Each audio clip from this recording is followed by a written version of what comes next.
That's so strong! This is Alex's first job ever. First paying real job. Today's what, May the 20th? 2016.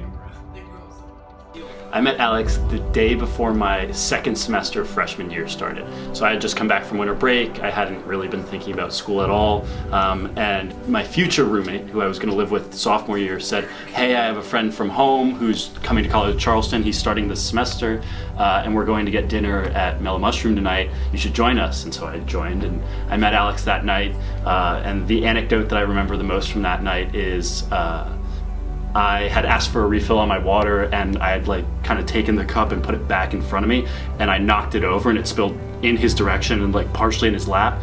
And it was definitely on accident, but if you were to ask him, he would tell you it was on purpose. So that's kind of how we became friends. And we hung out ever since then. When I met him, he had just like overcome his initial cancer diagnosis. He had gone through chemotherapy. He had no hair when I met him. It's tough. If I were to tell you it weren't tough, I'd be lying to you. It was definitely tough seeing him go through it, but he didn't let anybody or anything get him down. So I met Alex volunteering for Camp Happy Days, which is a nonprofit organization that benefits kids with cancer. We met and instantly I just was moved by him. And I went to one of my fellow counselors, and after talking with him and sharing our stories and stuff, I just told her, he's my soulmate. And I started crying. She was like, what is going on? And I just said, I just know it. I think he's my soulmate. If I could describe my wedding day, I would definitely say that it was just full of love. And just the fact that all of our friends and family got to be there and just show, for Alex and I to show everyone how much love that we had for each other. I think the one thing that I love most about him was that no matter what he was going through, he always cared for me. And I think that's what a relationship should be. I don't think much has changed. I think that I still feel him every single day. And I never feel like I'm alone. When I was informed that Alex had cancer, I was in a business trip. I was actually in a bus traveling in Mexico.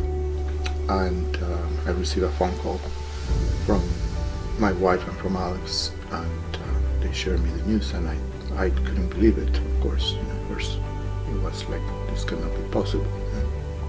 Since that moment, we just went on our faith, basically, to gain strength, praying all the time that everything was going to be okay.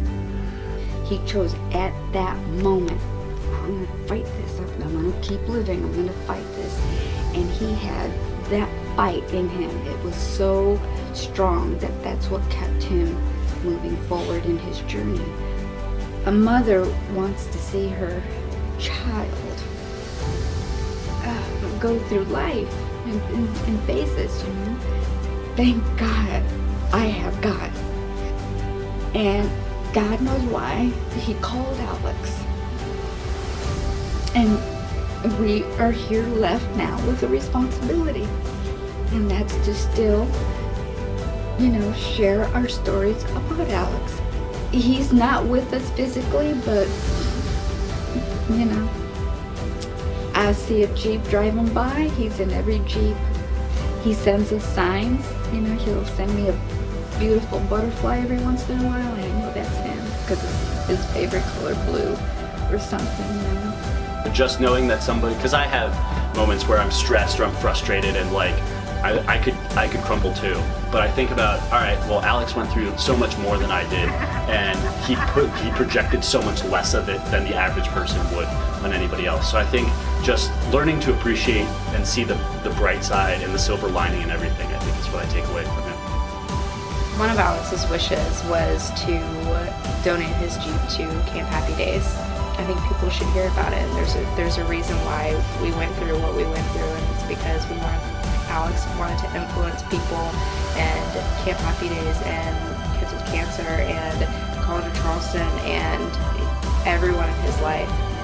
We have our faith and we know we're going to see him again at the resurrection. And we're looking forward to that.